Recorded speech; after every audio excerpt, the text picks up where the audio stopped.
You are now listening to Serious Minds RN TV with your host, Professor Griff. The call-in number is 516-654-7688. That's 516-654-7688. This is Professor Griff, and this is Serious Minds RN TV. Serious Minds for Serious Minds. Seriously.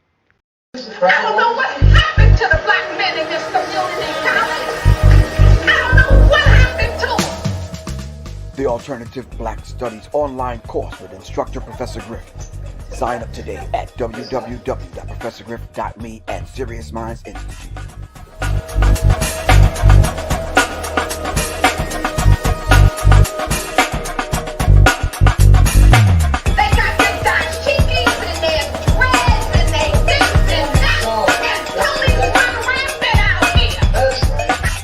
The Alternative Black Studies online course with instructor Professor Griff.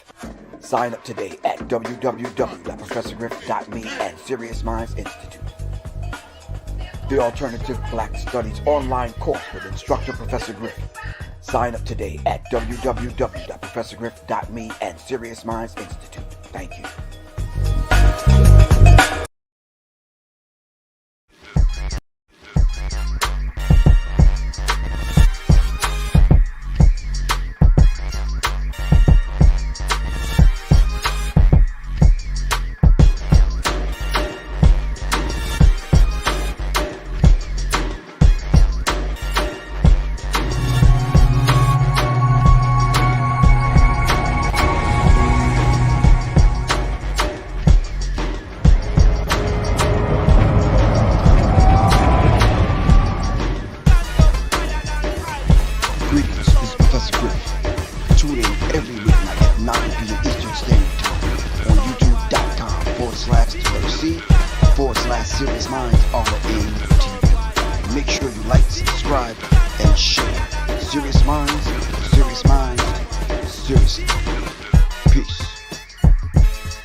You already know from Serious Minds RNT, of course, now Serious R. I want to welcome you to a very brand new course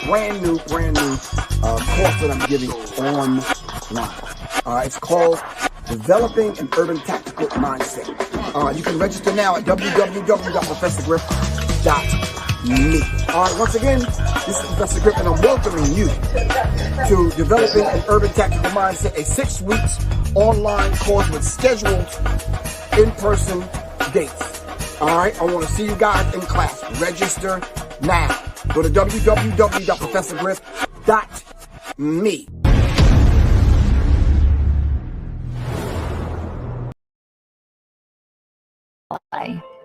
With endless views of snow-covered peaks.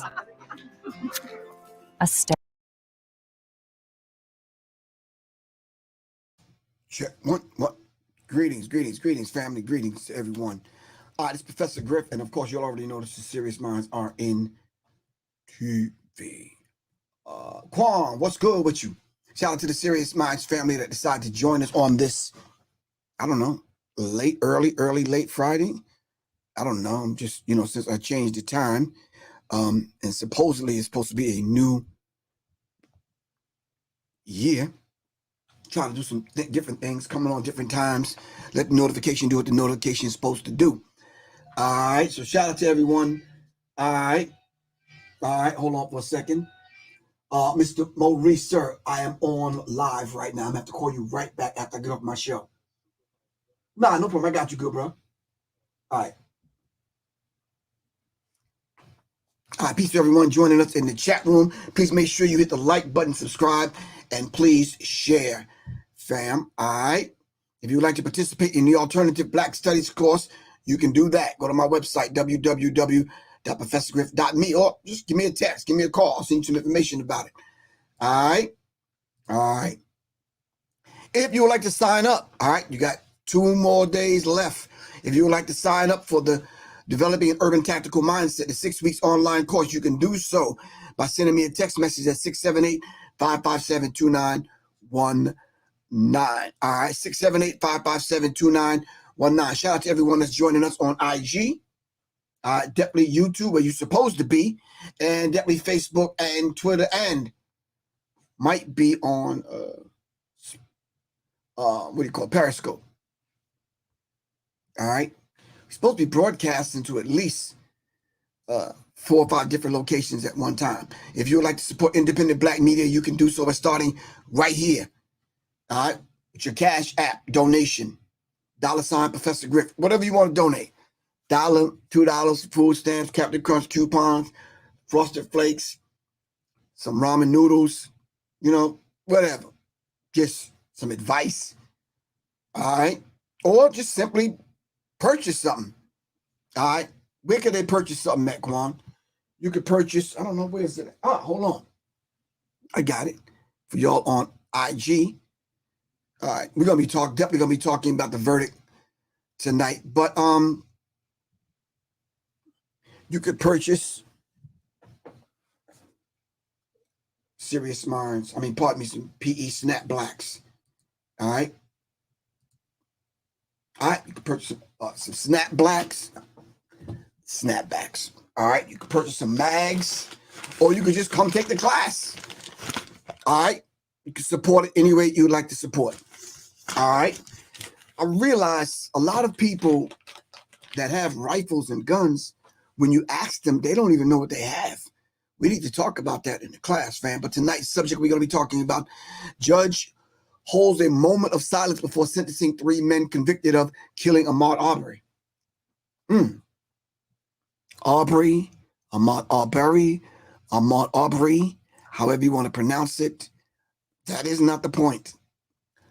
The point, because how many times people that supposedly speak English jack up other languages? Well, that's exactly what's happening with us. English is not our language. See, most of y'all forgot that because y'all educated or educated, or you think you know too damn much. All right. You're right, Quan. Interesting.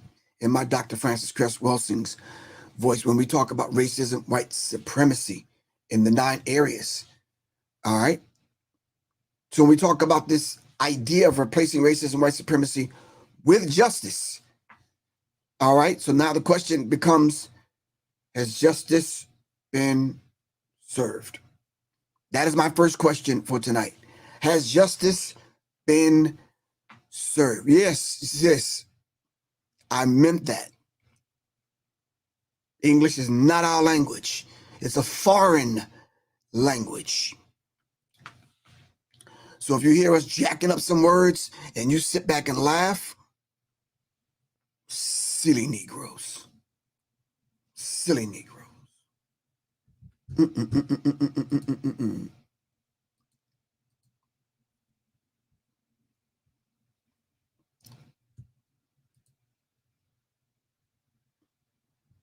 All right. Has justice been served? Okay. Hold on 1 second. We're going to go to Ahmaud Arbery's mom.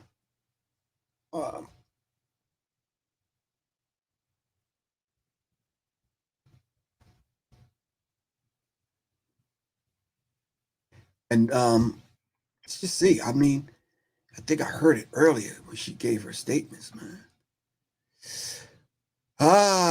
Man. This is a case where they weren't even pursuing anyone for a while. If you can remember early on, they weren't pursuing anyone. No one. Like Literally no one.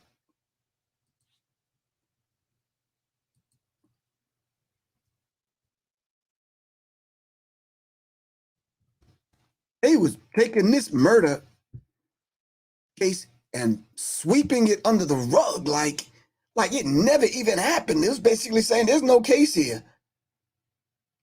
Wow. So when you really sit back and really collect your thoughts on a human level,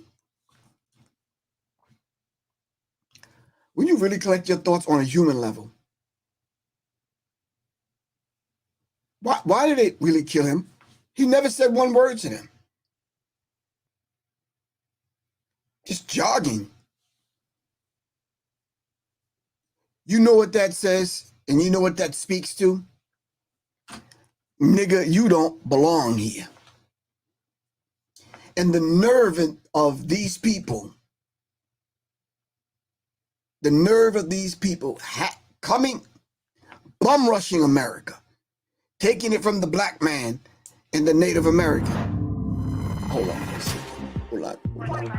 Hold on. Let me do that. Hold on. Matter of fact, we're going to get rid of that. Bum rushing America and stealing the land. All right? Raping, pillaging, murdering. And then setting laws up. All the laws that prevent us from even being on the level of humans, and then wrote us in their documents in that way.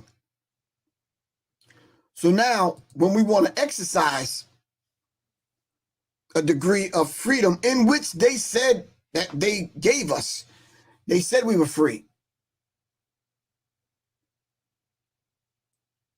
So when we want to jog, walk, breathe, sleep, drink, do whatever we do while black, all of a sudden, it's a problem. So, but because they didn't get the response that they want to get out of him, their only recourse, according to them and what happened, and we saw what happened, and we heard what happened, is kill him. Because you couldn't get a response from the man? Kill him? Wow. Yes. So I'm going to ask Quan to kind of turn up the sensitivity volume on the trolls. I don't care what, if you put in something that's not dealing with this subject, bye. We'll see you some other time. All right. Now, the question is, was justice served? Miss Angie, who? I would be in favor of the death penalty myself. That's just my thoughts on what would make it fair.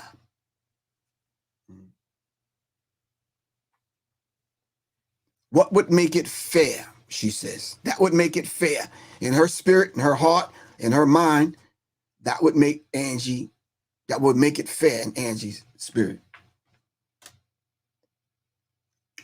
Okay? What would make it fair to you?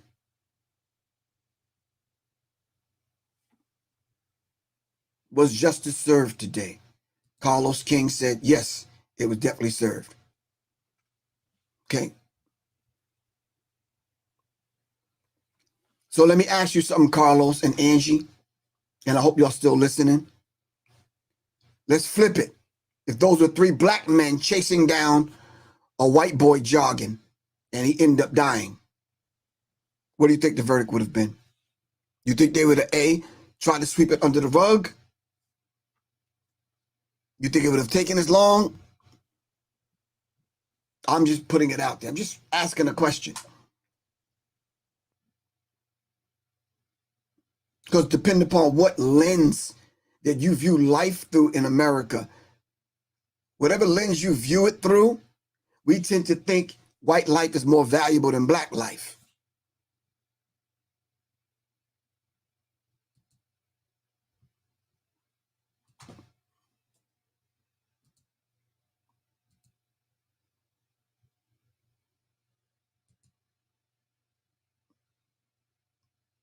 So I'm saying to you, Angie, when you're talking about fair,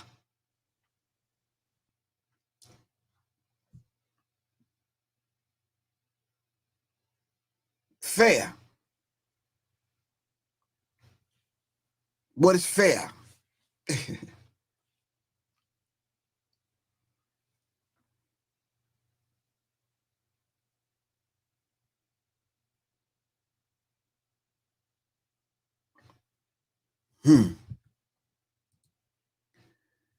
It's rough. So let's watch a clip real quick and we'll get back to that question, if y'all don't mind. I'm sure you don't. Okay.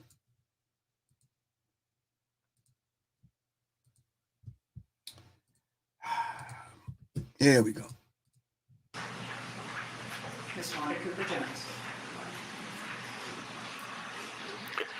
Good morning. Good morning, Your Honor. I want to first speak directly to my son, if I please. This verdict doesn't bring you back, but it does help bring closure to this very difficult chapter of my life. I made a promise to you. Today, I laid you to rest. I told you I love you, and someday, somehow, I would get you justice. Son, I love you as much today as I did today that you were born. Raising you was the honor of my life, and I'm very proud of you. Your Honor, these men have chose to lie and attack my son and his surviving family. They each have no remorse and do not deserve any leniency. This wasn't a case of mistaken identity or mistaken fact. They chose to target my son because they didn't want him in their community. They chose to treat him differently than other people who frequently visited their community. And when they couldn't sufficiently scare him or intimidate him, they killed him. My youngest son, he was born on Mother's Day of 1994. He had a smile so bright it lit up a room. He was a greedy baby that seemed like he was always searching for something to stick into his mouth. He was always a loving baby who seemed to never tire of hugs, cuddling, and kisses. He loved, he never hesitated to tell me, his sister Jasmine, and his brother Marcus that he loved us. And Your Honor, we loved him back. He was messy. He sometimes refused to wear socks or take good care of his good clothing. I wish he would have cut and cleaned his toenails before he went out for that jog that day. I guess he would have if he knew he would be murdered. My family is gonna miss Ahmaud. We're going to miss his jokes, his impersonations, his warm smile.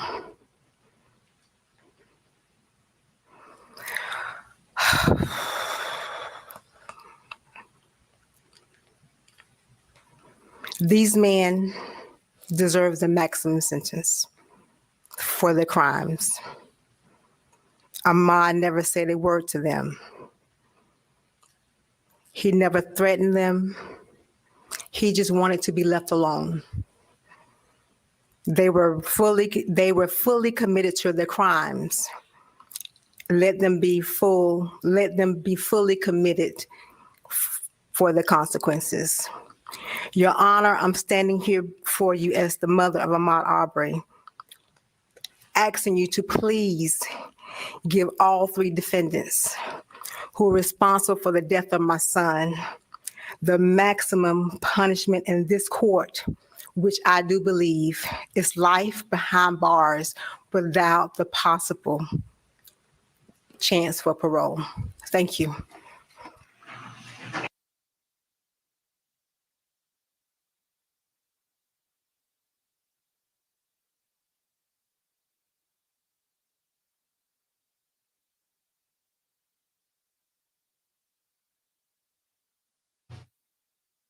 All right, all right. That was Ahmaud Arbery's mom speaking today before the sentencing.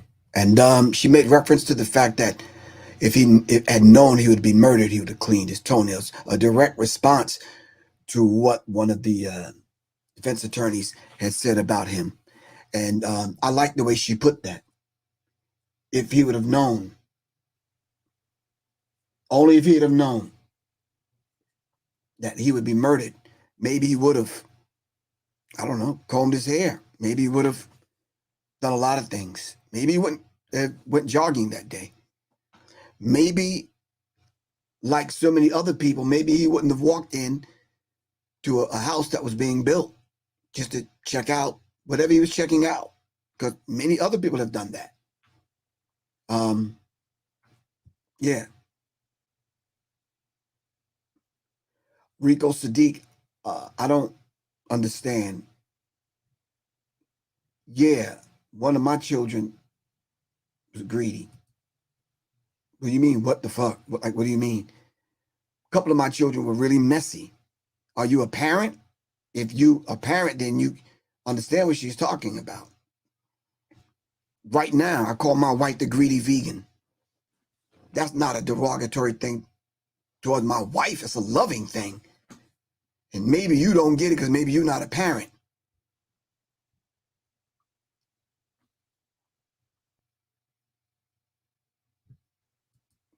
Quan, you got your work cut out for you. For real. So, was justice served? The idea that what Dr. Francis Cress Wilson gave us in reference to stating the fact that we must replace racism, white supremacy with a system of justice, it makes sense when you really think about it. The system that we presently live under, and that so many people on the other side of the fence use to our detriment, is not working. It's just not working.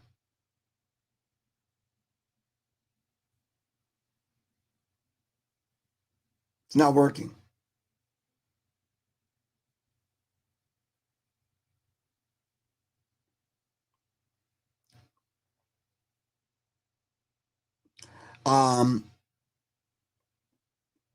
I think what she said in reference to her son's toenails, I think it sends shockwaves because it shows the levels on how low they will go. How low will you go?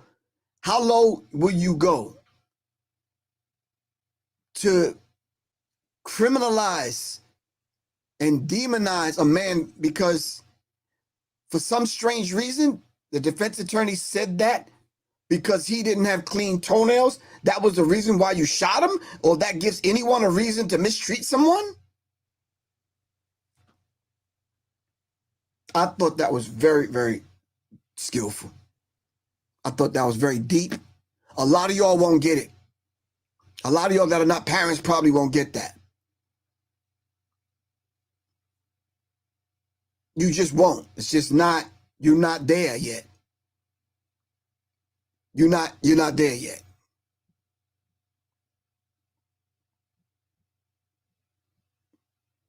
So how low will you go talking about the man's feet to paint a picture in the jury's mind that because he had dirty feet, he didn't deserve to live? Wow. Wow. Wow. Mm.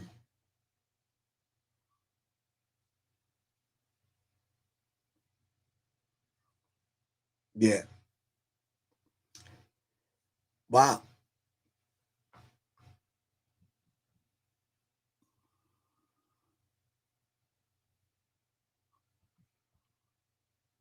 So what do you guys think? I don't want you to get, I don't want to give you all the Professor Griff version of what I think. What do you think?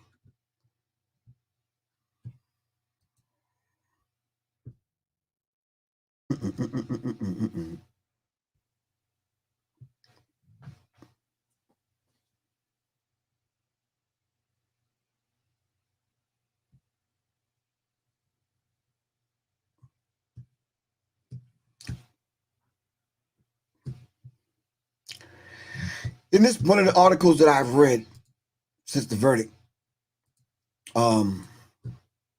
it just kind of, it lays it out in such a way where a lot of people still kind of like don't get it. It's like, man, what did the man do to deserve death? Can y'all help me out with that?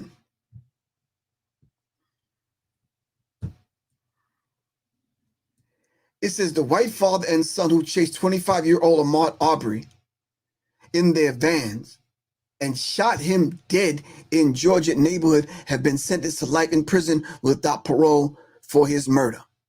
Travis McMichael, his father, Gregory McMichael, and the neighbor William Roddy Bryant Jr. were all sentenced Friday at the Glenn County Courthouse in Brunswick, Georgia, following emotional statements from Mr. Arbery's family. Michael McMichael, 35, was sentenced to life plus 20 years without the possibility of parole on 9 counts, including malicious murder after shooting Mr. Arbery's at close range with a shotgun twice. And they had a handgun. Gregory McMichael was sentenced to life plus 20 years without the possibility of parole on 8 counts. 8 counts, including murder. 66-year-old man armed with a gun and jumped his truck with his son that day, chasing him like a rat and threatening to stop or blow your ass. I'll blow your ass away or ahead, something. Bryant, 52, was given a life sentence without the possibility of parole after convicted of 6 counts, including the murder of a felony, After juries heard how he spotted his neighbors chasing Mr. Arbery and had jumped into his truck to join them, should say. He then used his vehicle as a deadly 5,000-pound weapon to corner an attempt to strike an unarmed black man. All 3 were effectively sentenced to life because under state law, life with the possibility of parole means that parole can only be considered after 30 years in prison. Bryant will be 82 on the first chance at release, while the McMichaels will spend the rest of their lives in prison. That's it. The rest of their lives in prison. Yeah.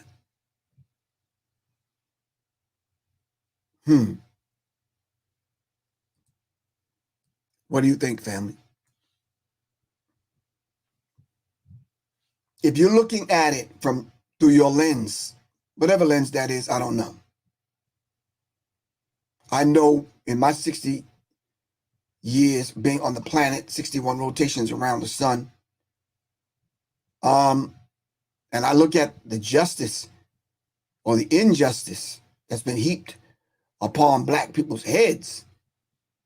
Sometimes I think, is that justice? Life in prison.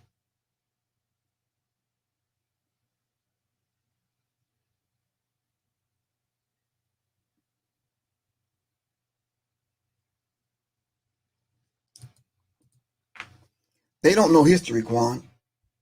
When you say all they've done to us, people's minds only go back to Rodney King. They don't, yeah. They celebrate Dr. Martin Luther King and Malcolm X. This is why I don't like celebrating the death of the individual. Why can't we celebrate the birth of an individual? Because we later on in life, we tend to forget. We tend to forget, well, this is the day that he died. But how did they die?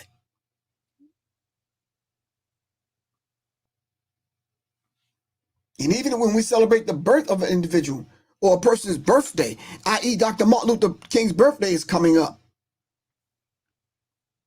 What was the man's life story? Who took the man's life? Why did they take his life? So when you see situations like this, it's like, wow, okay.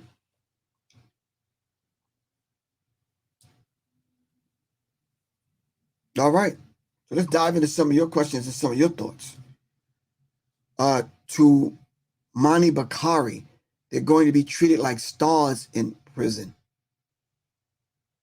What prison are you talking about? I'm just curious because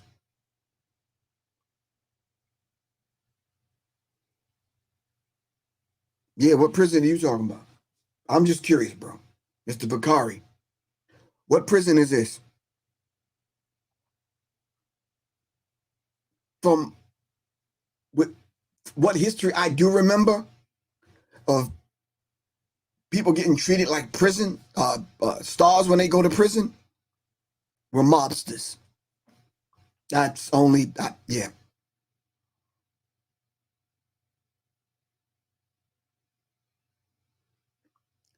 Siddiqui 23 says they gave them the maximum prison time according to their law, but no amount of time will bring the brother back.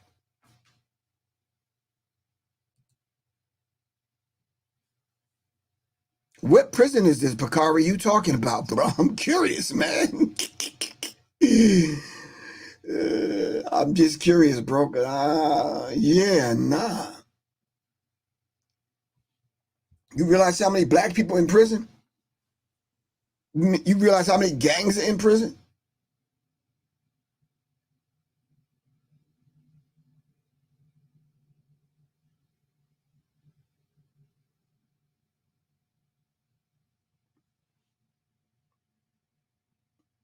Michelle Ward says justice is finally served. Thank you, Grandmaster Jay and NFAC, Black Panther Party, and others for bringing this case to light.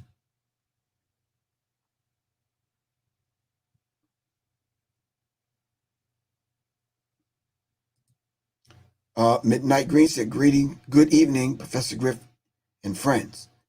His mother is a role model for parents when their children are killed.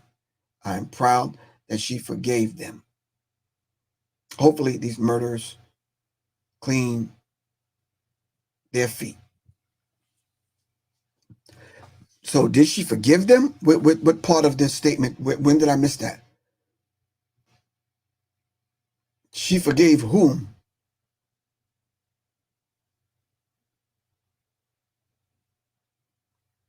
Bakari, you're telling me PC. PC stands for protective custody.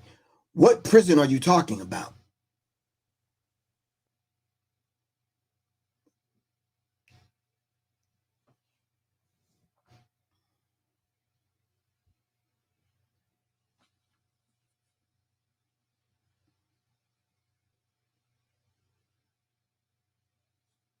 JJ, thank you.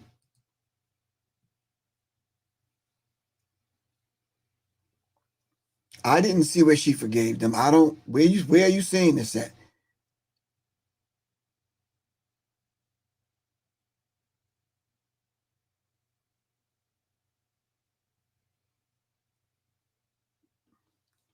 Mm.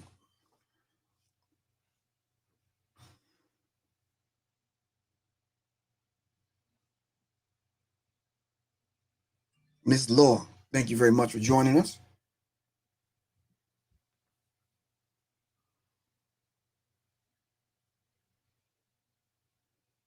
It just came across my phone Recall alert. Walmart, Kroger, Albertsons, Winco. There's a beef recall. So if your ass is eating beef right now, you might want to put that shit down. Just saying. Now let's get back to the subject. A lot of people on here saying things that I just can't wrap my brain around. I'm still waiting for this dude to tell us what prison. And I'm still waiting for Miss Midnight Green to tell us where you getting this information from.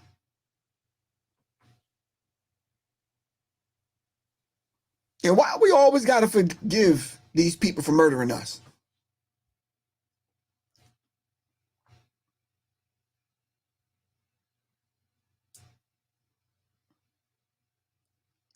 You said you think they should turn on Tupac and make them listen to him for 24/7? Don't throw them a Bible, throw them Tupac. What would a Tupac song or an album do? Help me out. Y'all are killing my brain right now. What would a Tupac song do? Or album?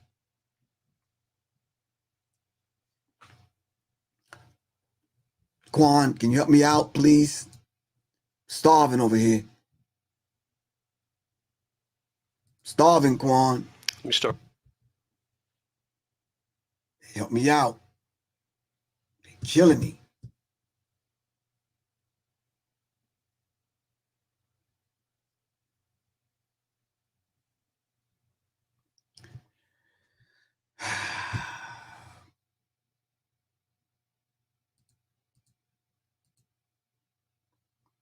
Yeah, you probably got to block some people, Quan, because I don't know where these people getting these damn statements from. For real. Check it out, y'all. Start with this statement. As we all now know, based upon the verdict that was rendered in this court in November, Ahmaud Arbery was murdered.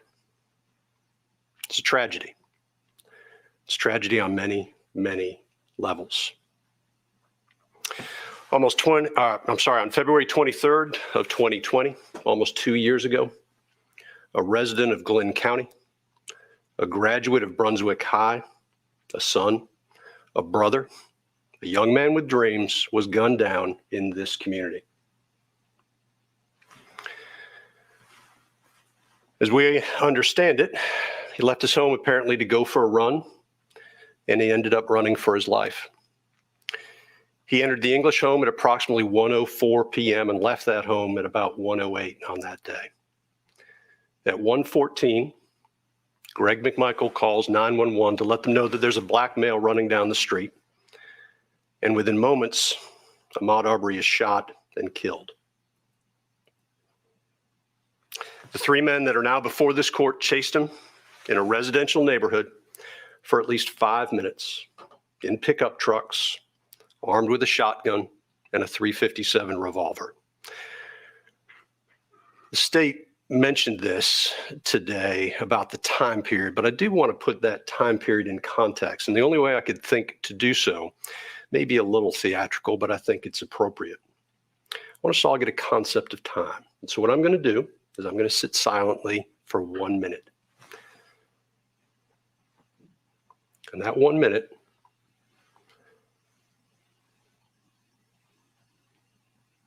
represents a fraction of the time that Ahmaud Arbery was running in Satilla Shores.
That's approximately a minute. Again, the chase that occurred in Satilla Shores occurred over about a 5-minute period. And when I thought about this, I thought from a lot of different angles, and I kept coming back to the terror that must have been in the mind of the young man running through Satilla Shores. The jury heard the evidence and returned a verdict. And what a difficult job they had under the circumstances. Without any comment on the verdict itself, I think all counsel will agree and accept that this was a very difficult case to even get a jury impaneled on. And there are issues out there with regard to the jury that were brought up in the press and elsewhere. But I want to give credit to those members of the panel, not because of their verdict, just because of the fact that they were willing to go through the process that they went through with the state, with the defense, and with this court. We're here today to sentence the defendants. In discharging the duty, this court is required to consider all mitigating and aggravating circumstances. The court has considered those circumstances, including but not limited to all aspects of the crimes charged, the past criminal record or lack thereof of the defendants. I've also considered any lawful evidence which tends to show the motive of the defendants, their lack of remorse, their general moral character, and any predisposition to commit other crimes. Now, I think in this case, the record speaks for itself, and the defendant's own words, I think, guide this court with regard to sentencing. Went back through my notes and other resources to pull some of the quotes that we have in this case. I'll start with Greg McMichael. In my opinion, Greg McMichael, very early on in this, tried to establish a narrative. He made comments like, Ahmaud Arbery was trapped like a rat. Stop or I'll blow your, and I won't repeat it again, head off. He effectively admitted that he wasn't sure what Ahmaud Arbery had done wrong. Quote, I don't think the guy has actually stolen anything out there, or if he did, it was early in the process. But he keeps going back over and over again into this damn house. Again, back to the narrative. Told Travis, you have no choice. Told another individual at the side or at the scene, this guy ain't no shuffler. This guy's an asshole. Commented that he wanted him, Ahmaud Arbery, to know that we weren't playing. If I could have gotten a shot at the guy, I would have shot him. Travis McMichael claims he was in shock. But it's interesting because he talks about his concern for his child and his own well-being. Part of this was while the victim was actually laying there in the street. Commented, this is the worst day of my life. Well, I think it's been touched on here today. There were other individuals that were impacted. I'll look at the video of this incident. When I say the video, I think everybody knows what we're talking about, but there was one part of it that struck me as absolutely chilling. And that is, I believe it's in the enhanced video provided by the GBI. There's a frame where I believe Ahmaud Arbery, it looks to be, if he's 20 yards out, that may be close, 30 yards out. And it's the frame of Travis McMichael lifting the shotgun to fire at Ahmaud Arbery. And you watch that with context. And when I say context, after hearing the evidence in this case, again, thinking about a young man that had been running at that point for almost 5 minutes. And it is a truly disturbing scene. And we got there because Travis McMichael's father saw Ahmaud Arbery hauling down the street and calls out, let's go. At that point, Travis McMichael, despite whatever may have been going on in his life at that time, with regard to family or otherwise, just goes, grabs a shotgun and goes because he assumes that it is the right thing to do. Ahmaud Arbery was then hunted down and shot. And he was killed because individuals here in this courtroom took the law into their own hands. Mr. Bryan, He joined in after calling out to the McMichaels. Y'all got him? Claimed he didn't know what was going on, but obviously wanted to know if this individual who was running through the neighborhood, who he didn't know, had been caught in some way. Said, quote, "I figured he'd done something wrong, but I didn't know for sure." All right, that wasn't actually this quote. Those quotes are two separate quotes. Didn't know for sure. I thought he would get away. And this is the part that is disturbing to me with Roddy Bryan.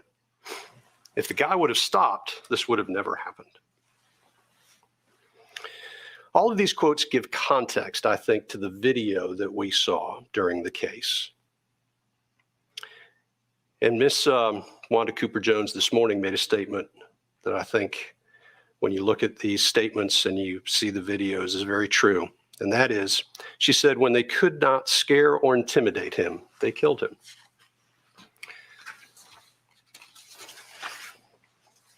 There's been discussion about remorse.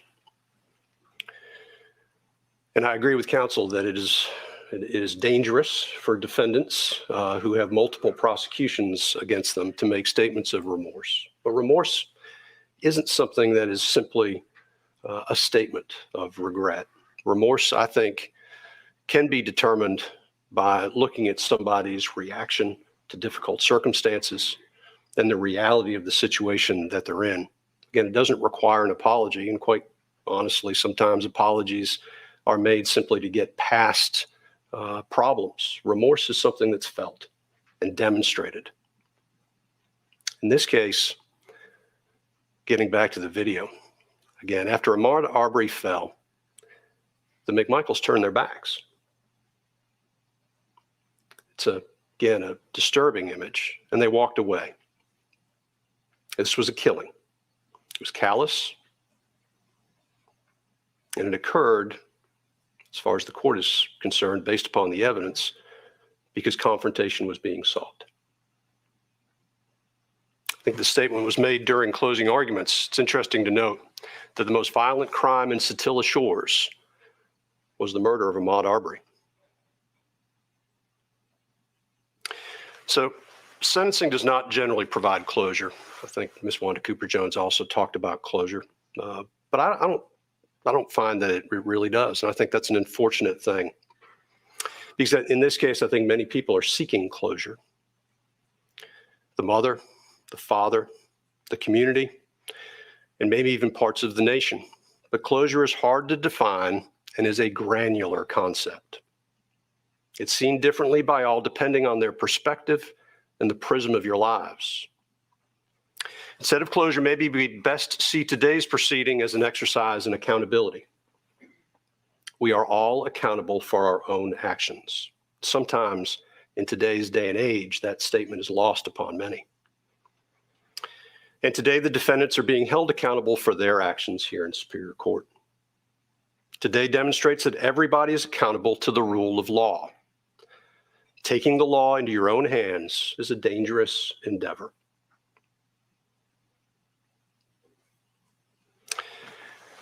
I'm not sure how this comes across. I'll say it anyway. I think ultimately, with regard to the murder of Ahmaud Arbery, it holds us all accountable. I've read somewhere, and I don't remember where it was, that at a minimum, Ahmaud Arbery's death should force us to consider expanding our definition of what a neighbor may be and how we treat them. I argue that maybe a neighbor is more than the people who just own property around your house. I also believe that in assuming the worst in others, we show our worst character. Assuming the best in others is always the best course of action. And maybe those are the grand lessons from this case. I will let others spend as much time as they want writing about it and talking about it. But those are my general thoughts with regard to this case and sentencing.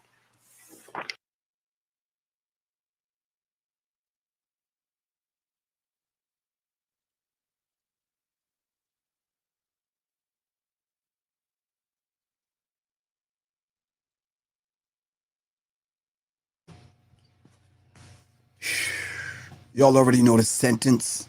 I read it earlier. You know what each individual received, and that's where it's laying right now. That's where it is. I think they still have to come before the judge in another part of the on the federal charges, but that's where it's at. Yeah.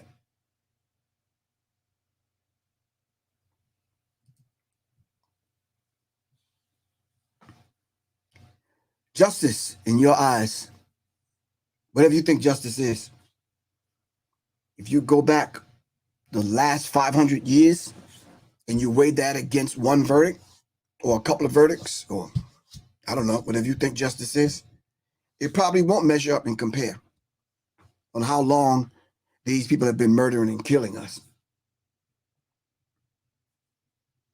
How many times men are being let out of prison now for 10, 20, 30, 40, 50 years and they never did commit the crime. This is a system of racism, white supremacy, family.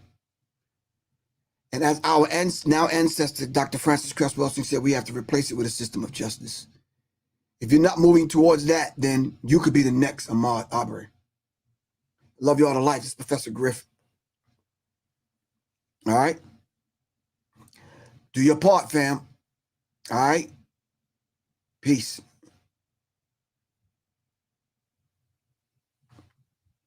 Peace, Quan.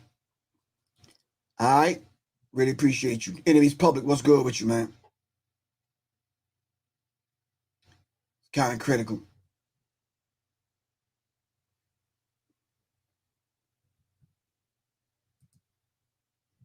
Kind of critical.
Greetings, family.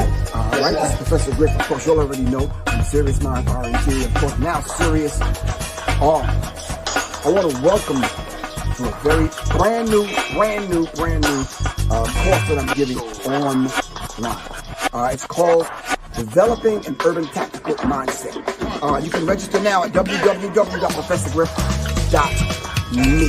All right, once again, this is Professor Griff, and I'm welcoming you to Developing an Urban Tactical Mindset, a 6 weeks online course with scheduled in-person dates. All right, I want to see you guys in class. Register now.